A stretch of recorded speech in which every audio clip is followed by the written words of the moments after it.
Hello, welcome to episode 4 of the Bottoms Up podcast. I am your host. I am back at it again. I have not quit thus far. Congratulations. Oh, thank you. It's taken an effort to get here.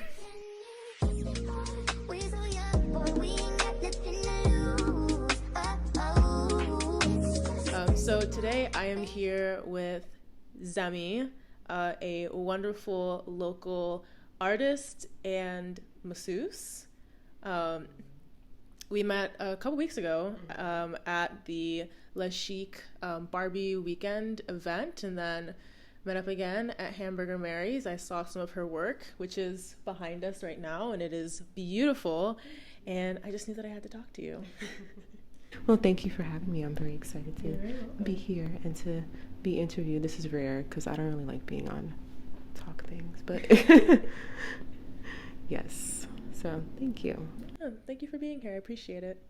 I'm gonna be honest, like this whole thing, I'm not like a open and like out there person, so this has been an adjustment for me to like I'm really pushing myself out of my comfort zone, so don't worry, I get it. We'll get through this together because I feel the same way. I'm more so behind the camera, so being in front of the camera is a little bit more like I'm a little bit more reserved. I definitely feel that too. I mean, like I also do photography, so I know that feeling. It's like you never get pictures of the photographer. Yeah, it's very rare, and I do a very good job at ducking cameras.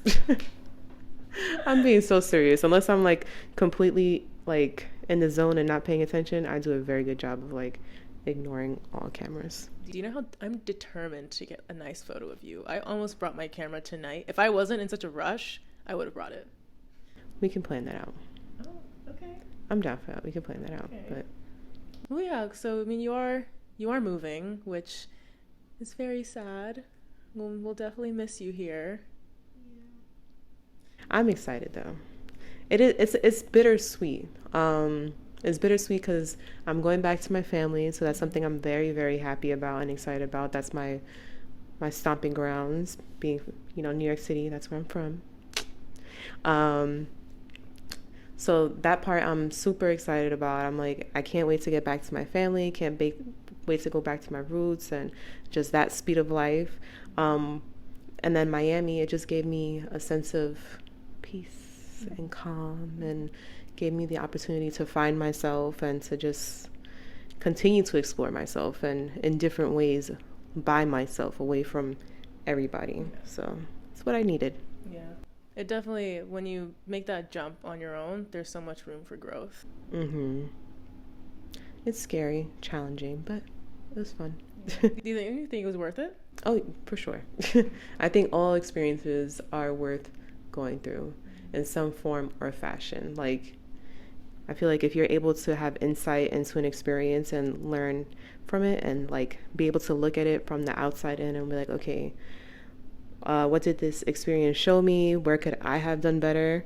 Or where did I do a good job? Like, and just acknowledging all those sides to everything and acknowledging what you didn't like or what you did like and what you want to continue doing from what you liked. So before we get too into it, announcements wise, again, I have nothing. This is just the beginning. I will say, actually, our previous guest, Sublime Love of Les Moon, there has been a change to the schedule for her events. I believe it is now the first and last Thursday of every month. But again, you can follow her on social media just to keep updated. The next one, we are recording this on, I don't even know what day it is, August 24th. So the next one will be August 28th, which I will be at. So hopefully you either joined us at that one or will join. Yeah, because this is coming out after, right? Yeah, this is not coming out until like the middle of September. So yeah, it's a little funky getting like the recording and the timing right with everything. Okay, do you want to jump into horoscopes? Sure. Wait, what is your sign? So Libra is my sun sign, Sagittarius moon, and then Virgo rising. I also have a lot of just Virgo in my chart. So interesting. I'm gonna be honest, I don't know what all that means. So this, I'm not super into it. I'm like, I know a little bit about it, but like your sun sign is like your general personality.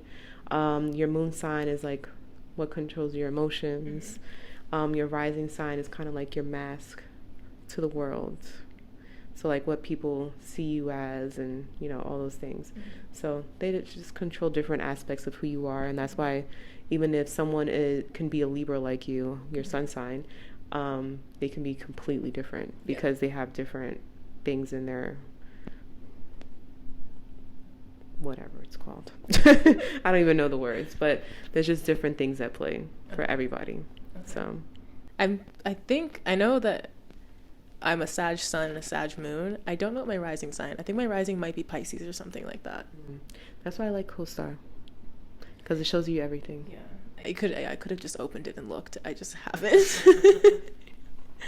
Okay, let's read yours first. So the short one, it says, your body knows what to do. And then today through tomorrow, don't try to sugarcoat your feelings. Flashes of innovation strike you today. Sharing your insight with others will be fruitful. You know what to do about this. Do pep talks, flip a coin, new shoes. That's very silly. Don't loose lips, sugar rush, sunburn. Okay. And then if I were to go even deeper, because it has like different sections. So flashes of innovation strike you today. Sharing your insight with others will be fruitful. You know what to do about this. This month you have to focus on how to move beyond your shyness when you're insecure. You're not a bad person for being shy. Communicate what you need to change. Your main challenge right now is to question your life path. Be open to them changing their minds. Okay. That feels very relevant to the conversation at hand. I like that. Okay. Sometimes it's very spot on. But yeah, that's basically what it is. Being open to change. Definitely can't be shy. Oh my God. Yeah. I've honestly been thinking about that a lot. Like how I'm going to be when I get back to New York. Like even with, I guess, strangers in the street. Because it's more likely to meet strangers in the street in New York than it is out here. To be real. It's like you have to specifically go to events out here to like really meet somebody. Yeah. But in New York, you can literally be walking down the street and someone comes up to you and talks to you. It's like, so I'm trying to figure out, how do I want to be?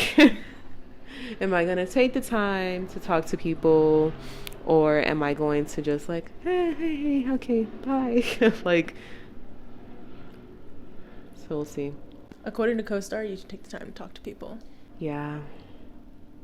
But I have a feeling it's just going to be a lot of message giving. But hey, you know, and you're going to be taking a different clientele, like with your work. So that's also that opportunity to be more open and to honestly, like, demand more respect, like within those spaces as well. You're absolutely right.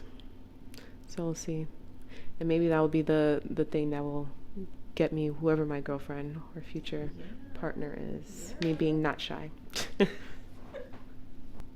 I don't think I've ever actually, like, anytime that I have had a connection with a woman, it's like creepy, like, hey, do we like each other? I'm feeling something. I don't know. So like, doesn't that create so much uncertainty? And then it's like, I feel like yes and no. So for me, what I've learned, and I think that's why I've been more, I guess, more laid back and calm about kind of finding a woman partner, because I am married to a man. So I would consider myself bisexual. Before I considered myself pansexual, but now I think it's definitely bisexual as I'm like navigating through what I like and all those things. But for me, I'm just learning, it's like you have to get to know somebody on a friendship level first, and like to really understand them, because you can have an attraction to someone immediately, right? But if what I'm looking for is something like more so long term, and it has to take the time. I have to take the time to get to know this person, to understand, okay, what would life look like for us? Can we be friends? Can we problem solve? Can we go through trials together, and can we survive that? Because not all friendships can survive trials and tribulations, like, and not everybody is supposed to be there for a lifetime. It's probably just a season, and to teach lessons or to, you know, grow from each other. So for me, it's like, I'm chill with anything instant and fiery. I want it to be like a slow burn. Yeah. Like, I want to really get to know somebody and see if it's a fit. No, I'm like I definitely mess up in that regard, where if I meet someone and I really like them, or if I really feel like that instant connection, I get so into that, and I kind of start to ignore like a lot of all the other ways that we might be like incompatible. Yeah. Which is, I really got to work on that. It's a learning experience. It really is, especially when, like, growing up, me personally, like, I was always like, oh, I love people, I love helping people, I love connecting with people. And it caused me to get into just a lot of different situations where I was putting myself on the back burner, and I was being there 100%. And then, like, once things started to like turn a little sour or there was something off, I was ignoring that. And then it just like got bigger and bigger and bigger until it was just like, you can't ignore it anymore. You just have to let it go in some sort of way. And where it could have been let go in a more calm way, now it's like more hectic and turbulent because of the waiting. Yeah. So it's like now it's gone on for so long, you're in so deep, trying to break it off is really difficult. Yeah. And then in some form, you're growing an attachment still. Exactly. Let me jump onto my horoscope and see if CoStar is going to be mean to me today.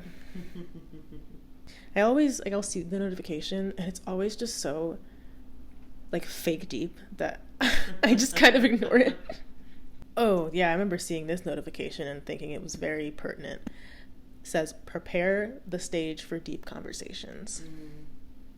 So that can be relevant to multiple things right now. Speak from the heart. Today you can tell people what you want from them without making demands.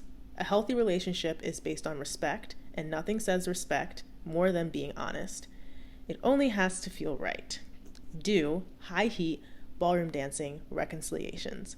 Don't zoning out, dodging questions, nitpicking. That's very relevant for you too. Very, unfortunately. But I don't think it's negative at all. It's like, hey, it's a reminder. Like, you already said all these things out loud to yourself. I did. You really did. So now it's just like, all right, I get it. I'm going to honor it. It's just like yeah. This is an I should call her moment. Yeah, I'll deal with it later. I don't even want to address it now. I'll deal with it later. Yes. So I guess we can jump into that a little bit. Like, I guess how would you describe what you do? Which part? I guess let's start with the photography part, or any like art that you do. Do you do anything else besides photography? So I dibble and dabble. Like, there's nothing. I'm very like, the photography is definitely the most long-standing art I've done. Videography as well. So like anything else is kind of like one-offs. Gotcha. If I can put it that way. Like, I like mosaics. I've done something with mosaics. I've done something with painting. I've done, like, it's just kind of like, oh, I'll see it, or if I get interested in it, but nothing really consistent. The photography has definitely been the most consistent thing, and it just kind of ties into everything. Like, the specific photography that I do ties in to a lot of who I am. I've always been about people and like exploring people and just observing them, and like through my life, like just, and also just being a woman. Like, we go through so many specific things in our life. Like, there's just, we need comfort and ease and just a place to just be ourselves without any external like opinions, without anyone telling us what to do or who to be or how we, like, all those things. So for me, it's like the photography is creating that space for women to have that comfort, to be themselves, whoever they choose to be in that moment, and to really see themselves in that moment. And I always tell every single person, I'm like, these photos are not for me. These are your photos. These photos are for you, and they're representation of you. It has, my opinion of them does not matter at all. It has no place here. So that's just really how I've always kind of been. It's like, I'd rather see people not even happy, but more so comfortable to be themselves. No pressure. It comes through in the work, honestly. And I think that you've mentioned that because you're already in this like very vulnerable place with people, it ends up, I don't know, creating the opportunity to have like some conversations that people might not have otherwise had, you know, even with others that they're close to in their lives. Like, there's a lot of, at least like in the US, there's a lot of cultural shame around nudity and partial nudity, but then like that physical like vulnerability, we don't like that in this country. But then on top of it, we also have a culture that is just now really starting to accept emotional vulnerability and look at it as not a weakness. So I feel like what you've set up, it's such an interesting niche where it really allows people to break that wall down in a way that they might not even have the opportunity to anywhere else in their lives. Yeah, and for me too, it's like, especially for Black and brown women, indigenous peoples, it's like we need that space. Like, we get torn down by everyone in society. It's like constantly judgment of how things should be, like I was saying, how we're supposed to be and how we're supposed to be resilient. Like, I don't want to be resilient. I don't want to have to get through things all the time and be able to put on my, big girl panties, and I say that with quotations because it's like, very specific metaphor, but I don't want to have to put on my big girl panties every time something happens and have to just go through it and get through it without, having emotions or really feeling it. So why not give women the opportunity to be their feminine, playful selves and feeling themselves and allowing themselves to feel their energy and just be in the moment. Did your photography start here, or? Honestly, I would say professionally, yes. Okay. So like when I first got I've always loved like capturing moments. Like, it's funny because when I thought about it, I was like, damn, I really have an influence. So my aunt really loves capturing moments as well. There's a joke because she definitely has like photos and videos that no one has ever seen. Like, one day when we're able to go through her things, we're probably going to see things that we haven't seen or ever. And it's always a joke that she always has these pictures. So she's definitely been an influence in that aspect. So like, I love to take photos and videos of my family members, and that's always how I've been. And then when I got my my digital camera, because first I started with film photography, and that was an elective in school.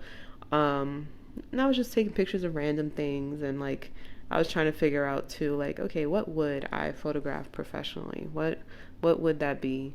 And when I got my digital camera, I kind of started dabbling. Like, at first I thought it was going to be newborns. That is so hard. Oh my God. Prepping a newborn shoot, and like, it's just a different level. I feel like there's different intricacies to it. It's making sure the baby's good, and then you have your sets, and then the editing afterward. It's so much that goes into it. And I'll be honest, I don't really enjoy the editing part of photography. I don't enjoy it at all. And so the way I got here with photographing women and photographing them sensually, there was some photographers that I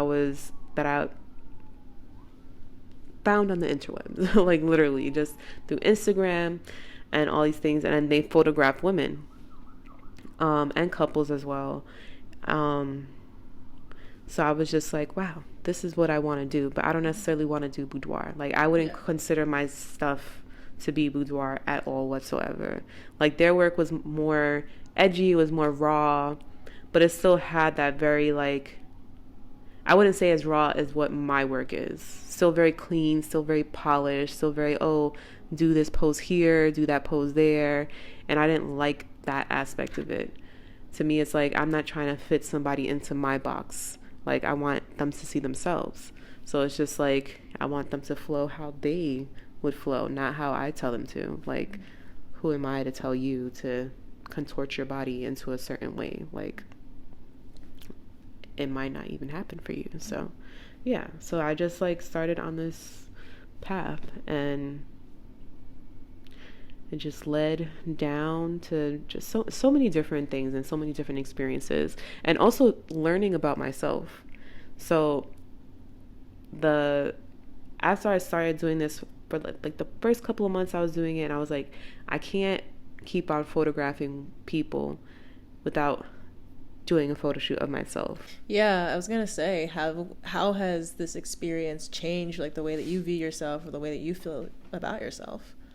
It made me love myself more. So in the very beginning, like the first couple of years, I was doing self-portraits, and I also had like a couple of people take my photos. I had a friend that was a photographer. I love the way my sister captures me, actually. Like, she's my favorite photographer for me personally. And she's not even a professional photographer at all. But she knows how to capture people as well. And so I love the connection that I have with my sister. So I feel a lot more vulnerable with my sister than I do with anybody else, to be honest. So yeah, being able to see myself in that way, and also finding community in it too, because it takes a lot to do this. It takes a lot to be in front of a camera, to possibly be nude, or to show parts of your body that you're insecure about, or you have stories about, or you may have trauma surrounding. It's a lot. And then when you realize, damn, and that's like the double-edged sword of social media, because on one side you're able to post these things that you normally wouldn't post, and you get viewership from, you can build certain types of community that wouldn't exist if social media wasn't there. Yeah. So I've met a lot of women through social media, and just being able to connect in that way. One very specific story I had, like one of my friends, she had took portraits of me and I was nude, and you know, I have a mom pouch because I'm a mom. I have a 12-year-old daughter. And she commented on the post, and she was like, wow, she was like, this just influenced me so much, because I saw this picture and it's like, she looks like me, like her stomach looks like my stomach. And it's just so powerful being able to showcase the certain parts that we may feel are imperfections, when honestly it's like, a lot of women have mom pouches. A lot of women are moms, and they have those things, and we have roles, and our body does look certain ways. It's like, there's no one way a body is supposed to look. Exactly. So it's just honoring that reality. And that's something that's why I don't Photoshop. I don't Photoshop the bodies either, because why am I gonna create a false reality, a false narrative for somebody when they're already having trouble facing what their reality is? It's hard. That's why I'm like, love-hate relationship with social media. Really do. Yeah, because people can be mean. They can be, and it's very harsh. And that's why for me, it's like, I enjoy keeping my page private, even though right now I have it public. But that's only going to be for a short time. But yeah, I keep it private for that reason. It's like, I don't need to have any type of negativity on my page. I don't need onlookers. I don't need men trying to create, because this is not about that at all. Like, so yeah, that's a difficult line to walk too, because it's, you obviously want to be able to like get your portfolio out there and have people be able to see it and respond to it, and like grow your own notoriety as an artist and your own brand as an artist. But at the same time, it's almost like part of managing that vulnerability and managing other people's vulnerability is still like keeping them safe, even when, you know, you've got the final product and it goes up on social media. Because again, like people, even like on the most simplest of posts, people just say awful things, and if you can't sit on top of it and monitor that, then unfortunately everybody who you photograph ends up becoming a victim to that. Yeah. Yep. So it's always been my thing. I'm like, I have to, it's like quality control. Yeah. That's exactly what it is. And I feel like social media has gotten to a point where there's no quality control, or what they perceive as quality control isn't really that. It's stunting people. Because my art definitely gets stunted. I can't post half my stuff freely, like, at all. Like, there's videos and pictures that I absolutely adore and love. I can't post them anywhere because they're nude. But if I was in a different country, it would be. So it's a lot. But I do like the part of, and what I'm going to turn more into, and what I have been doing, is just like getting to know people one-on-one. If we're supposed to talk about it, we'll talk about it. I don't go parading around like, hey, I'm this photographer that does this. Like, no, it's like, oh, we can have the conversation, and if it comes up, oh, what do you do? I do this. If they want to see, they'll ask. Some people won't ask. Like, they won't ask to see any pictures. So, and if that's the case, I'm not going to show them any pictures. So. Sorry, that thought is so foreign to me. Every time that I talk to an artist, my first thought is, let me see your work. Mine too. And I think that's just the artist's mind. It's like, I'm so interested and intrigued to see what you can do or what you've created, because there's so many different things that you can create. It feels like a peek into their brain almost. Like, I can sit here and I can have a conversation with you, and I can look at you and see you and talk to you and like hear all these things, but I almost feel like I don't know people as well until I've had the chance to see, like, what's the thing that you're passionate about, what's the thing that you like creating, and how do you like to create it, and how is it different from what other people are doing. It's like, what are you obsessed with? Yeah. Really? Because that's what it really is. That it's like, this is a lot of hours. Yeah. It's a lot of hours when you think about it. A lot of time that goes into it. It's a lot. It's a lot of setup too. Yes. And making sure that everybody feels comfortable in that. Yeah, definitely my passion. Definitely my passion. You can tell. So we'll see. We'll see where it goes. Well, so then, how then did the massage become part of this? Like, what was that shift for you? Because that's, I mean, yes, this is very vulnerable, 100%. But I almost feel like having like the physical touch, the actual physical connection with people is like a whole other step. Yes, it is. So for me, because through the photography and all that stuff, like, and also exploring who I am and myself and like my sexuality and, you know, what do I like? I've gone through personal traumas in my life where I've been violated. So being able to bring that power back to myself and knowing, okay, this is what I like, this is what I don't like. And I've just, like, every environment that I've been in, I've just noticed, like, there's a lack, like, something's always missing.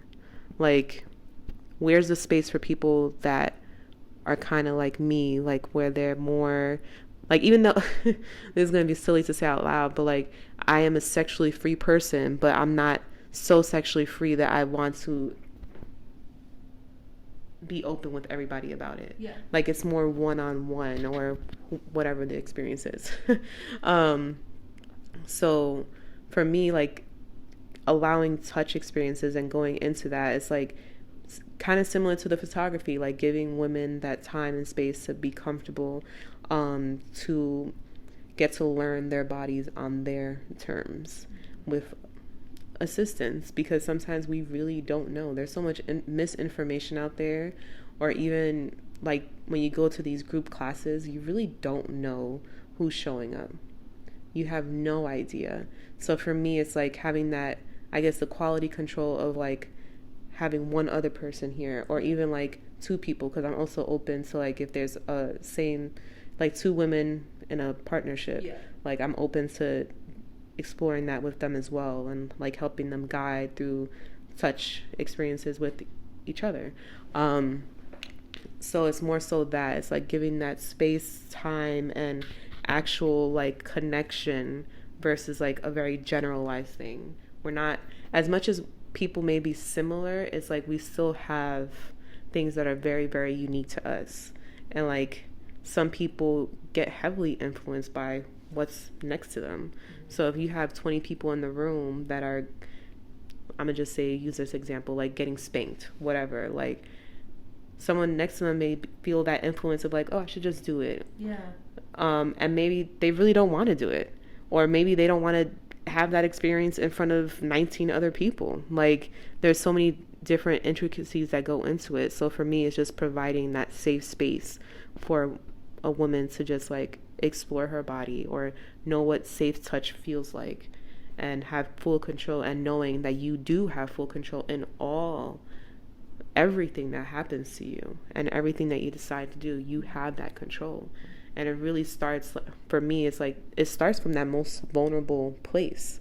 Like a lot of women go through trauma, and once you've gone through trauma, you have this shell on you and you don't realize it. And sometimes we just literally need to be held in a non-sexual, non-committal way. We don't get that a lot, especially in friendships. Like in some friendships, it's like, especially in the Black and brown community, because that's who I'm serving, like that's who this is for, because we don't get that touch, but we need that. Like we need to feel that warmth. So yeah, that's really what it is. It's just like it goes beyond this, and I feel like all my work has been leading to this, because it's like very sensory, and touch is like such a big sense. Like yes, we can see things, and touch is part of feeling emotions, and the touch is like to help release those emotions and to get past those things and to rewrite some of those traumas and have your body feel something else while you're going through this experience. It's interesting that you say that about friendships and having touch in friendships, because I would say, like, as a person, my love language 100% physical touch. Like I would say physical touch and maybe a little bit of quality time, but I like, being held. I like holding hands, linking arms, like kissing, hugging, all of that. And I find that I really need that in my friendships, especially my close friendships. And I had a friend when I first moved down here who she was like, no, she really didn't like physical touch at all. And I even found that it made me feel a little bit insecure in the friendship and a little bit uncomfortable. And I think we weirdly put a lot of the weight for that kind of experience in our romantic relationships. But then it's if you're like that and you're not in that relationship, it almost creates this much more intense longing for that situation because you're not getting it anywhere else. I feel like that's because, especially in American culture, it's like this strong emphasis is like, oh, if you're touching, you're fucking. Yeah. You know what I mean? And it's like, no, that's not always the case. Like, and that's with anybody. It's like, no, like it's okay to hug and it's okay to like be cuddled up with your friends. And, it's interesting that you bring that up, because I've even started kind of exploring that with one of my cousins. It's like, we grew up like this, but we never like cuddled with each other. And like the last time, and we've been friends for years. And the last time I was with her, like she's been going through a breakup and stuff like that, and she's lives with my mom currently. So I was like, do you want to be cuddled? And she was like, yeah. So I cuddled her, and she was like, this feels oddly comforting. And I was like, it does, because it's someone you're close to and someone you trust. So it's like, we need to cuddle with our friends more. We need to have those experiences of just hugging and like having it be completely platonic and nothing else. Like it's okay for it to be that. Like not everything is about sex. Yeah. And it comes down to like purity culture too. Yes. 100%. Oh yeah. And just like the way that Catholicism and Christianity have completely influenced American culture and American society, we cannot get away from it. Yeah. But hopefully that will change little by little. I feel like that's what people are missing, is like being able to just like literally, spiritually, physically feel each other. Yeah. Because you should feel safe with someone's touch. Like it's a big thing. Within reason. Like if you like as a person are just not, you just don't like that. Okay, that's one thing. But if you recognize that you need that in your life in order to feel comfortable, then absolutely, like foster the kind of friendships that are going to give you that. Yeah, it's true. It's very, very true. We're going to start a campaign. Cuddle with your friends. Yeah. Cuddle. Yes. Yes. Just sit there and hug. Or when you watch a movie, instead of being on separate sides of the couch, just lean into each other. Yeah. It's so needed. Also, I'm like cold all the time too. So like a cuddle is it's a mental, like an emotional need, but it is also just like a physical, let's get the goosebumps down, you know? Yeah. Or because if I tell you to turn this AC up a little bit higher, you're going to be pissed off. I've been called a lizard before, so. That's funny. Such an interesting path. We'll see. I've only done a few of these such experiences, so we'll see where it goes. But I definitely wanted to be full spectrum of learning and growing and just exploring different paths and avenues. Yeah. So we talked a little bit about that the other day, just when you get back to New York, what your different options would be in order to like continue it. I'm still really feeling like med spa would be a good direction to go. You know, so one thing about me, I'm like, I wouldn't say I'm necessarily like a stick it to the man, but I don't like rules. Like I don't like people telling me what to do. So if there has to be, like if I have to be underneath somebody else's kind of like company policy guidelines, and as far as like exactly what I'm trying to do, it definitely would not definitely would not align with their, and plus it's like I can't go into a med spa and be like, oh, I'm not touching you man, or I'm not touching you white person. Like I can't do that. Yeah. But with my work, if I'm like saying, hey, this is what I do, this is who I'm serving, if that's you, you are more than welcome to come. If it's not you, I apologize, but I guarantee there are plenty of people for you. Absolutely. But it is not me. And that's it. Because for me, it's about finding my people. It's like I also don't want to be uncomfortable during my experience, because it's still two people in this environment. Like there's also a chance of me being uncomfortable. I can't control I can't control energy. I can't control a person. So someone can present themselves one way, and then in person it's just like, whew. So it's like, it's a balance. So, yeah. But you already kind of have a little bit of a community that you're going back to in terms of, I guess, on the art side of things, right? Yeah. So a lot of my friends, like, definitely mix in like with what I'm doing. So I have friends that are lingerie designers. I have friends that do pole. So it's like very much in the sensual community. I feel like it's very much in the umbrella. Yeah. Sensual movement coaches. So I have that. So it's like segueing into like the touch experiences with them would be no problem. Yeah. Like I already know, like, okay, once I go up into New York, I know who to call and be like, hey, would you be interested in this experience? Would you be down to write about it, or, get filmed and whatever? So it's like, I know that once I decide to like explore that up there, because I am going to take a little bit of a rest, I need to gain some predictability in my schedule. I need some type of like, it needs to be, I need consistency. Please, consistency in all the things, in finances, knowing what's going to happen, or just that. But yeah, so I'm excited for that, because I'm like, I know once I'm ready, it's just gonna pop off. I'm excited for you. I still think that you should do a book of prints. I still feel like that would be, because like you could do a coffee table book. Oh no, I definitely want to do a book. I definitely want to do a book, but not the specific idea that we're talking about. Okay, for context, I suggested that Zemi do a book of pictures of her ex, but it sells with an additional contract that says you have to burn the book afterwards, and you're also not allowed to show it to anybody. Mm-hmm. Because she has not shown those pictures to anyone. people have seen them, but they haven't seen them in an extremely long time. Like, I would never post the pictures again. I would never put them on my website. To be honest, they might get deleted soon, because I'm like, what is... They may not be. That I'm emotional in that way. Like, I don't hold on to things. If I know that a connection with a person is dead, it's like, I guess you could say I'm spiritual in that way. Like, I'm not going to hold on to something. I'm going to let it go. And pictures is like a very big thing, especially what I'm doing. It's like a very big thing.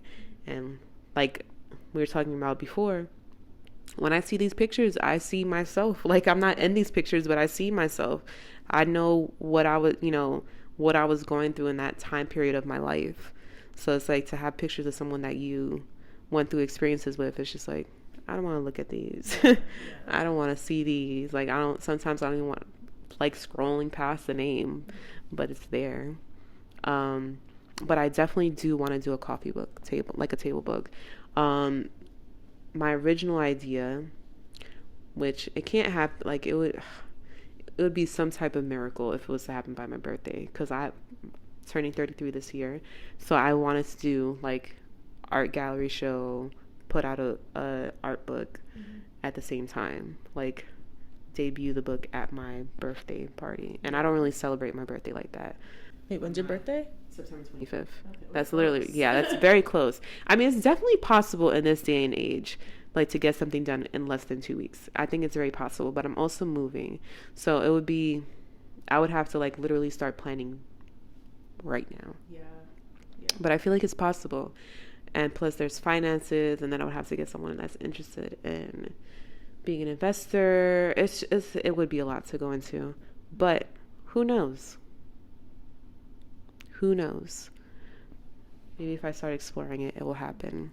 I can see you doing like a little pop-up show at like a wine bar or something like that. Just do it, like maybe picking like 3 to 5 prints, doing a big scale, and having those, and then maybe like a little, maybe even a zine of more of that work, and I don't know, maybe you can talk a little bit more like about yourself, like in the zine itself. Yeah, that could definitely be a stepping stone to like a more substantial book. Yeah. That's very true. Maybe I'll explore that. Because for me, like, my ultimate event, like, I've been dreaming about this event for years now. Because I definitely do want to throw an event where it's just, like, featuring my artwork and, like, having live performances and, like, sensual performances. And nobody would be allowed to have their phone. Nobody. Yeah, I like that. All the phones will be locked up in little lockers. You can't get your phone. There can be a time where people will check their phone, but after that, in the main part of the venue, you are not allowed to have phones.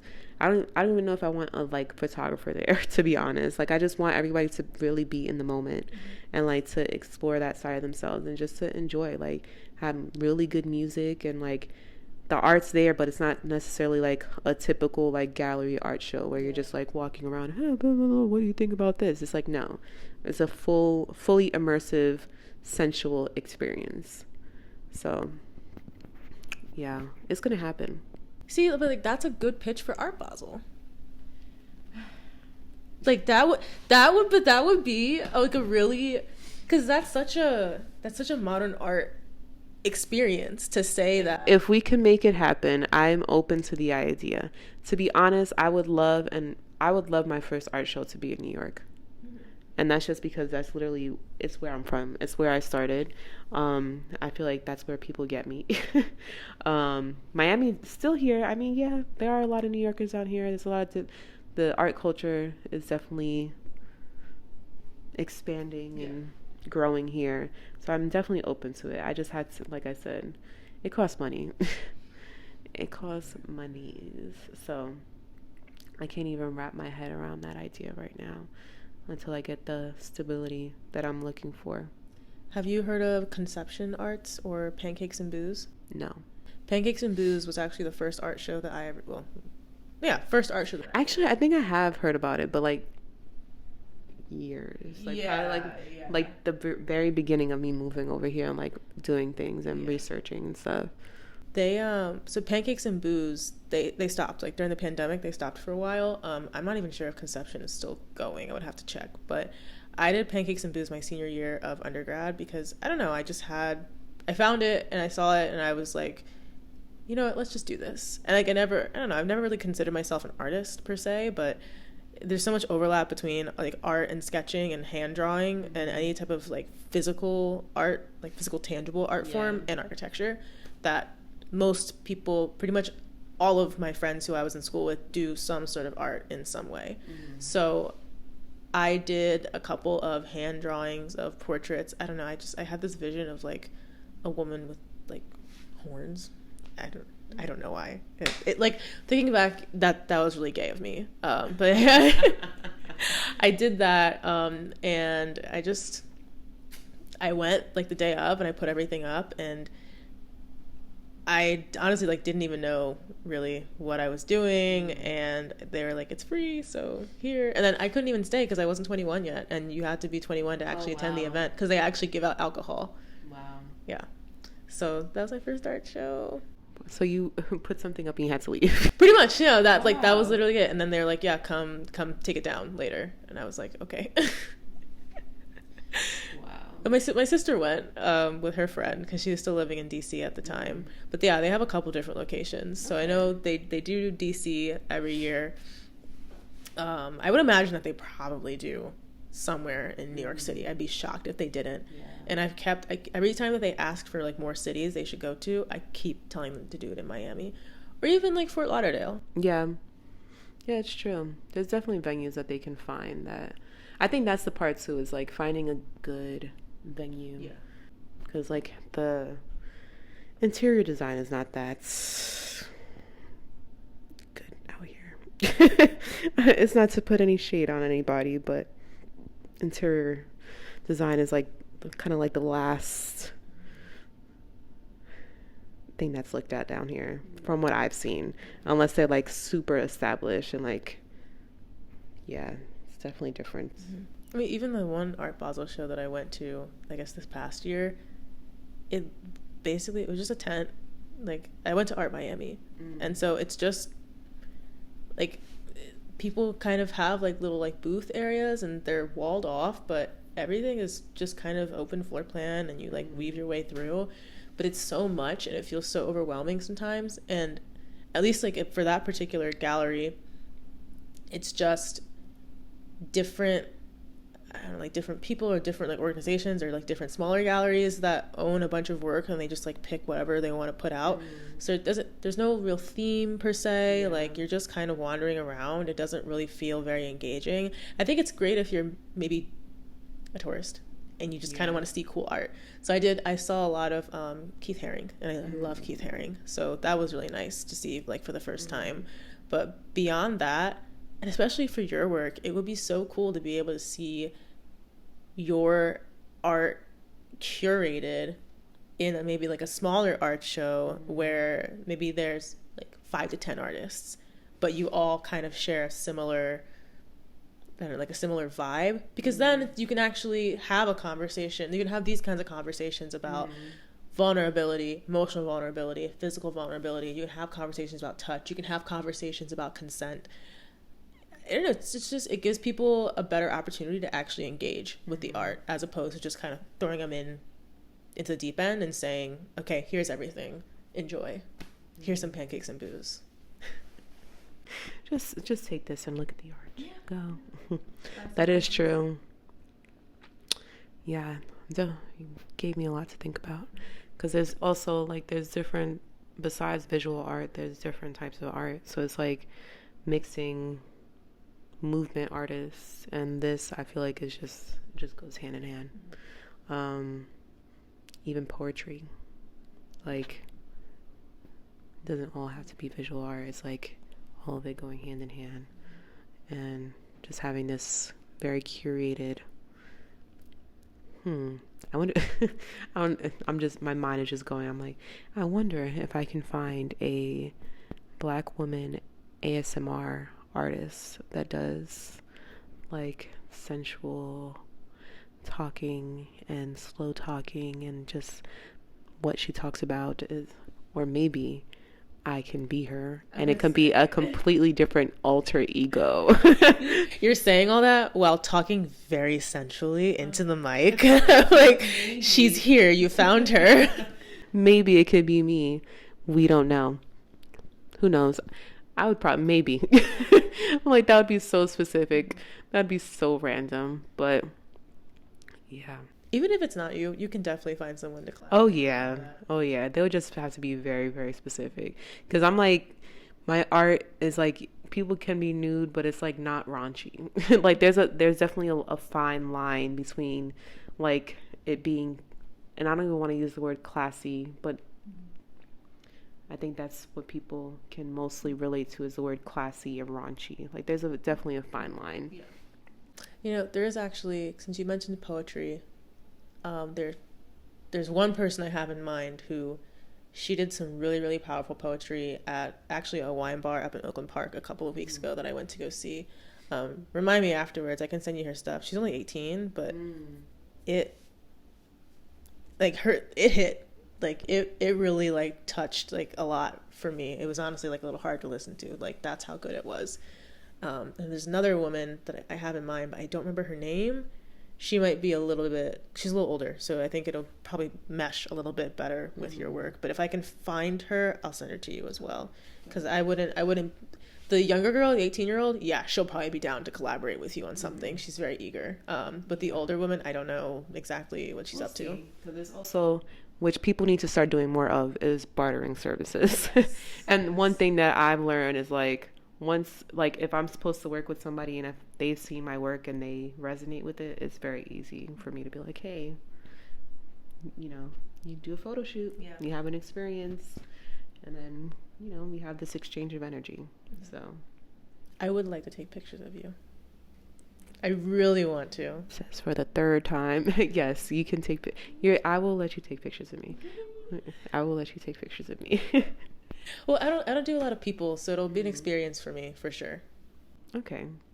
Yeah, we definitely need to pick a day, and it has to be, if we're shooting here, it has to be before, well, it has to be next week. That's perfect. To be honest. Because after next week, everything is getting off the walls. We have to paint and all those things. So, yeah. We can do next week, definitely. Okay. Dope. I'm curious, you kind of touched on it before, but how has doing all of this and being so, like, intimate with other people, how has that impacted, like, sexuality for you? Or has it impacted your identity at all? And so for me, like, I'm very, like, in partnerships, and if I'm attracted to somebody or exploring someone romantically, I'm a lot more intimate with them as far as, like, being vulnerable about what I'm going through and my emotions and, like, you know, all those things. And then sexually, it's just like I kind of fall into, and I think this is where I do a disservice to myself, where I kind of focus on them, and this is where I could use my voice more, to be honest. And I feel like doing the touch experience is going to help me as well to be more vocal about what kind of touch I desire. Because I've kind of found myself in this, like, oh, once I learn a person and I know, you know, what they like or whatever, it's just like, I'd rather just focus on them. I don't really like care, and not even care it's for something to be happening to me. It's more so like, like, I don't feel like like, for example, if I'm experiencing something and it's not necessarily, I'm not completely enjoying myself, and if I already asked for something and they're like, yeah, I'm going to do it, but then they don't do it, I'm not going to ask again. Like, it's just weird. Not even weird to me, but it's just like, I shouldn't have to like ask for something more than once, especially if it's happening right in the moment. So yeah, I feel like it's definitely shaped me in that way, where I'm more catering to the other person. Because definitely in, like, the photography experiences, the touch experiences, that's definitely me catering to the person on the other side of me. I'm putting my feelings aside. I'm making sure that they're good and they're comfortable. So it definitely trickles into my personal life. And then kind of opposite effect with my husband, to be honest, where I feel like I'm kind of always fighting for myself. I don't know how to put that. Like, yeah. So like, I feel like when it comes to certain things, I'm just like, my voice needs, is going to be heard. Do you feel like maybe he's one of the only people who's really given you the ability to feel heard in the relationship? Yes and no. We've gone through our things, so it's like, yeah, it's a learning curve. Everything is learning, and if you want to work at it, you work at it. If it makes sense to work at it, I feel like it's kind of stunted my ability sometimes to communicate, where it's just like, I don't feel like communicating about myself right now. Yeah, like, I don't want to talk about myself. We can talk about you. It's cool talking about you, but I don't want to talk about myself. Or if I'm overwhelmed, I'm more so like, I need to process with myself, by myself. That's how I am. So yeah. I do know though, it's like whoever, because I kind of explore the poly world a little bit, but more so like, I'm married to my husband, and if I do have an additional partner, it would be a woman. It would just have to mesh and make sense, because I do feel like there's certain aspects to a woman, of what a woman could deliver that a man can't. That's just truly how I feel. It's like, a man can never feel what a woman feels. There's no way. So like, being vulnerable with a woman is much easier for me than being vulnerable with a man. It's hard to explain things. Like, actually, honestly, me and my husband had an epiphany moment probably like a week or two ago, and I could never kind of explain it to him. But before, like, to show me love, he would like kind of like, even though he doesn't catcall women in the street, like, he would kind of do it in the home. And I'm just like, I couldn't explain it for a long time until like I went through this experience, and I'm like, okay, that's what it is. And I was able to like verbally tell him, okay, I do like this type of attention and affection, but I don't like it in this way. And it was like a light bulb moment of like, okay. So it's like, sometimes we don't have the words to say things or to explain them correctly for someone else to understand. So yeah, it's definitely, yeah, I'm hoping to learn more about myself through all these experiences as well. That's what it's about for me. It's like just connecting, and yeah, letting the connection be what it is for however long it's supposed to be. And if it dies, it dies. That sounds so like morbid a little bit, but it's kind of true. Yeah. Not everything's supposed to last. Everything doesn't last forever. And it's like, realistically, trying to find somebody who wants that poly, the same things that you do, and that are willing to accept you for who you are, and you're willing to accept them for who they are. Because I'm a very specific situation. Not everyone wants to be with somebody who's married and with a kid and doing all these things, and I can respect that. And then it's just like, okay, then you're not for me. Because even like when we've talked about it, and like the way that I would even envision, like, I don't really consider myself to be poly, but the way that I would even envision a poly relationship for myself would look completely different. It's like the exact polar opposite of what you were saying that you want. So yeah, it's just figuring it out. And that's the thing too, it's like that could change too. It's just like, I'm always open to change. Like, that's something that doesn't scare me, is changing, like, and learning, and it also accepting like, hey, I didn't like this before, I don't like it now, and or maybe I do like something now that I didn't like before. So yeah. Well, yeah, I can tell you're not afraid of change. You moved to Miami more or less on a whim. Yes. What was the motivation to come here over? Like, were you looking at any other places, or was it? No, my husband got a job opportunity down here, so that was like the main reason. It was just an easy transition. So yeah, And honestly, it's as spontaneous as a lot of my moves look. They're very like kind of pre-planned. Yeah. Like thinking about it, like Miami was thought about for months, like probably like 8 months before there was an actual move. So yeah. So like if you could go anywhere next, let's say you go back to New York and you're there and chilling for a little bit, where would you want to go next after that? I am not sure. So I definitely want to travel the world. So yeah, just whatever opportunity comes up. I'm open to whatever, to be honest. You said you've been to Chicago a couple times, right? Chicago once. I've been to Cali twice. 3 times I've been to Cali. All along the East Coast. Puerto Rico. I frequent Puerto Rico because I'm from Puerto Rico. DR once, but I was young. I was like 19 when I went to DR, and it was a family trip. But I definitely, like, once I get more stable and all those things, I want to plan trips to go explore different countries and different cities and just different people. And just live life and, yeah, bring my camera around the world and photograph women. That's my big goal. That's book number 2, Women Around the World. Sensuality around the world. Ooh, yes, I like that. I do, man, if you do the Airbnb thing again, please let me know. I will gladly travel. Yes. I'm thinking like Joshua Tree.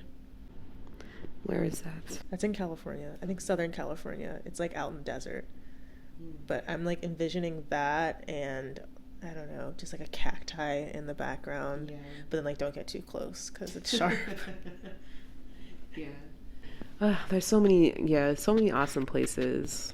I really want to go to the wilderness, but like I'm not trying to be naked and afraid, but like literally, like I love being in nature. So not afraid. Yes. Naked and confident. Yes. With shelter and food and water and heat and yeah. Glamping a little bit, but not that bougie. A house, but like surrounded by trees. Yes. Forest. Yes. And access to people, because I'm not trying to be lost. But yeah. It's gonna get there. I have full faith in it. I have faith in it too, and I'm glad to be a part of that journey. Yeah.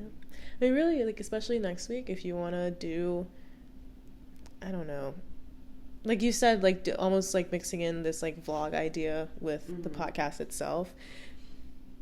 I did think about doing a video of what that process is for you and what it entails of, you know, doing a photo shoot. I don't know if you want to do something like that.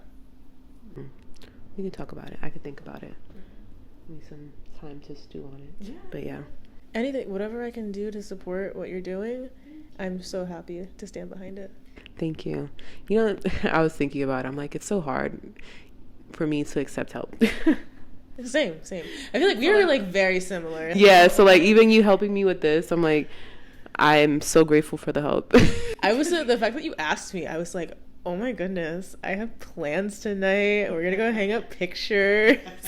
It is so hard for me to accept help. And I think that's just how I'm encoded.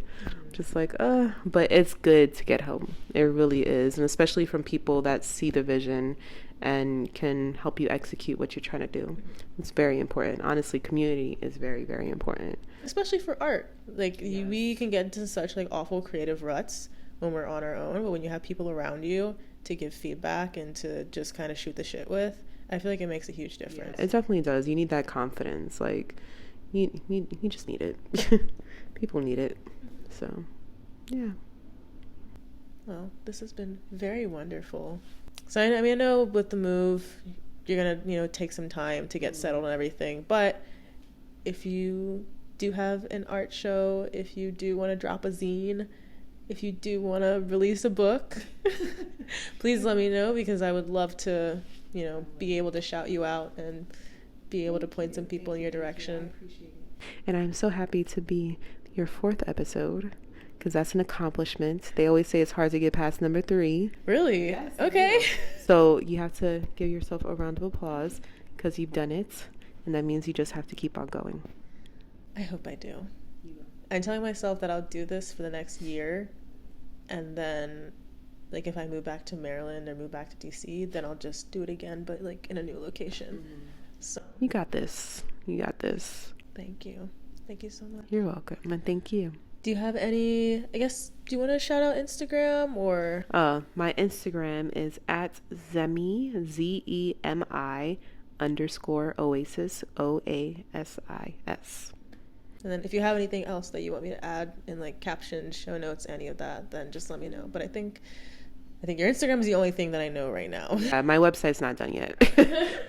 I have to work on that before I, like, put myself out there in New York, to be honest. And since you should speak it into existence, you did apply to be a photographer and videographer on Janelle Monáe's tour. Yes. Let's see, Brooklyn, New York, September 28th. Let's see, or maybe beyond that. Who knows? Because I'm thinking that too. Like, I would love a personal photo shoot, to be honest. Like, yes. To be quite honest, like, that's my ultimate. Like, I'm hoping they see my shit and they're like, oh, this needs to be something else. Like, yes. That's, yeah. Oh, I feel like that would also be something that Janelle Monáe would be interested in. Yes, that's really where. So really, this is not ending the podcast. No, let's go. If this happens, I'm just like, oh my God. Yeah. So for me, it's like I want to be able to get my work onto people that have platforms that have eyes on, have plenty of eyes on them. I'm not trying to be famous, but if I could photograph people that are quote unquote famous and it could impact their fans, like, that's what I want. You asked me this question the other day, like who I would want to photograph if I had anybody in particular, and it's just like, no, not really, but people who have that following and can have that impact, and if my art of showing them, the person, can impact their fans, like, that to me is job well done. They don't need to know who I am. I actually don't want to be famous. I don't want people to know who I am. Like, I don't want no parts of being famous at all. But yeah, that's how I would want to impact. It's like, you don't want to be famous, you don't want people to know you, but you want people to know themselves. Yeah. And it's just to be a behind the scenes thing. You know who Zemi is? You ever work with Zemi? Like, honestly, like, soon after my website's up and, like, a couple of things, I'm not gonna have Instagram. Like, my number's changing and everything. Like, exclusive. Well, you just keep me updated so that I can go back and edit captions and everything. Oh yeah, of course. Like, it'll always be Zemi Oasis, but yeah, Instagram is just a completely different world. Again, social media, it just sucks. I just don't want to be a part of it anymore. I'm kind of over it, but I'm grateful for what it does do. I've built connections. I've met several people, so yeah. Well, I am awaiting the coffee table book, and let me know if Janelle gets back to you. You'll be in the group of first people to know. All right, well, thank you. That's going to end this episode, guys.